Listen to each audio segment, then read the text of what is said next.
Well, it looks like Eagles safety Reed Blankenship will miss the home opener. But why could that be a good thing for rookie Sidney Brown? Plus, Dallas Goedert has a guarantee for fantasy owners, and Justin Jefferson wants revenge. Except, we have an answer for that. But first, let's run it.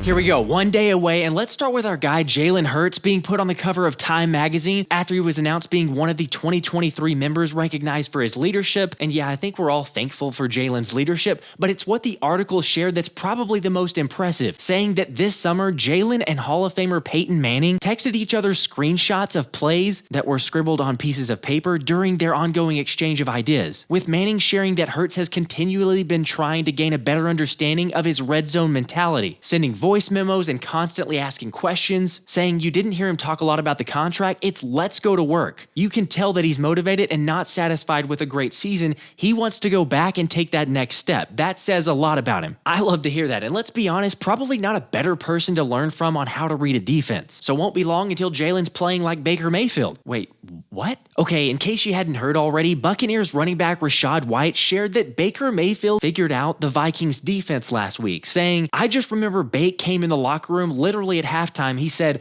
I got it. We got all these signals. We're in there talking as an offense, and he's like, I know all these signals. If they do this, they're going into cover 2. If they do this, they're going into cover 3. Every time I alert this and they do this signal, they're dropping back to this. And I'm like, wow, that's amazing. I was just listening to him, and we were all listening to him, and we just kind of understood.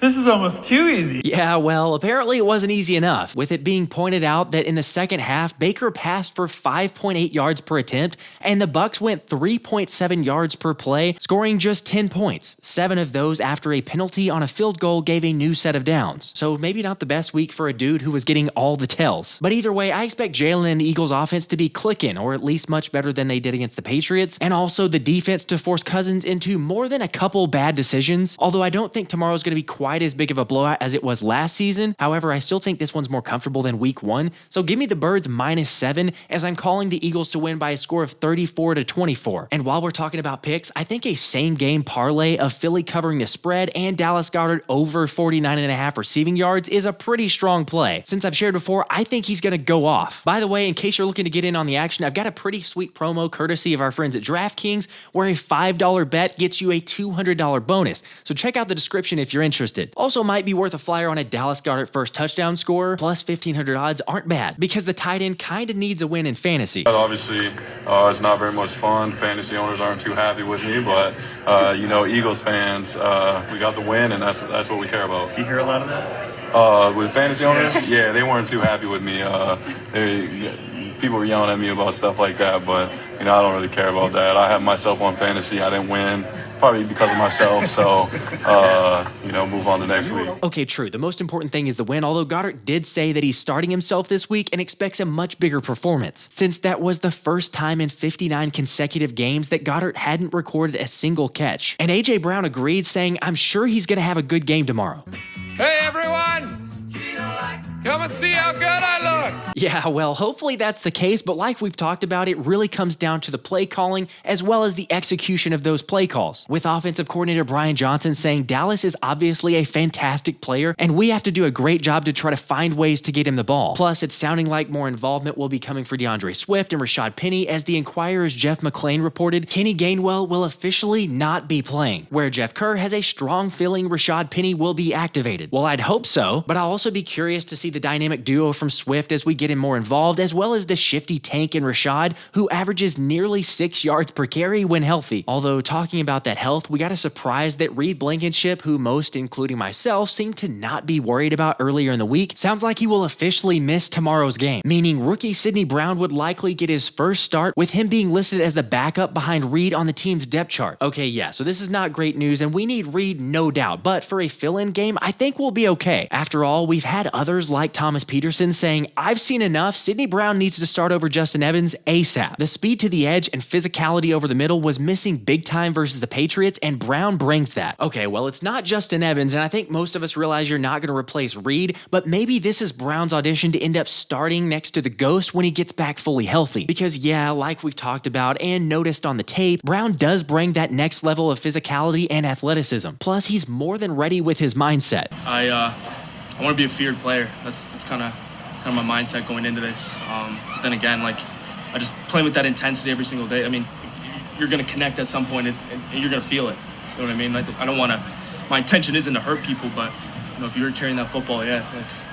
You got it coming for you. All right, all I know is I wouldn't want to be one of those Vikings players this week. And let's not forget, Reed has suggested that Brown looks more than ready. It's sometimes hard to tell if he's a rookie or not, and that's a good thing. Like I said, he flies around the field, and obviously it's better to slow guys down than to speed them up. So he's doing great, and he's going to be a great player for us. Here we go, time to find out. No doubt an elevation from the water ice guy role, except this dude was showing that in the preseason, having arguably the most impressive preseason for a safety with 76 coverage snaps and 0 receptions allowed while racking up 13 total tackles, which was the only safety in the NFL to do that. Okay, but again, I'll say short term, this could be a good thing, but long term, we definitely need Reed Blankenship back. Curious to know how you guys feel about the Rook potentially starting. At the same time, I'm not too unrealistic to think Desai might go with a combination of veterans and Justin Evans and Terrell Edmunds, since after all, the Birds are already without a proven signal caller on defense, with Nakobe Dean having been sent to the IR, and Desai shared yesterday that Reed took over briefly in that role on Sunday before also getting Christian Ellis involved with the green dot. So perhaps the Eagles go with something more of a constant at safety, but I really hope they don't. Either way, I agree with Kendall Beck on the whole situation though, that if either Justin Evans or Terrell Edmunds continues to struggle, Sean Desai will have no choice but to give the Rook an opportunity. The good news is that at least thankfully a report shows that Fletcher Cox should be good to go tomorrow. However, it's also looking more and more likely that James Bradberry won't be ready as he attempts to clear concussion protocol, which I talked a good bit about this in yesterday's show, but I'm confident in Josh Jobe taking over. Granted, being without Blankenship does make it more difficult. Plus, you add to the fact that Vikings wide receiver Justin Jefferson has a little extra motivation from last year after getting shut down by Darius Slay, saying recently, "I'm always excited to have those type of matchups, but definitely we have some things we got to get back at them on. Having the loss last year, not having those plays we wanted last year, there's definitely some tension going into this game." Great. Not exactly the best recipe for success to have the best wide receiver in the league extra motivated coming into the game,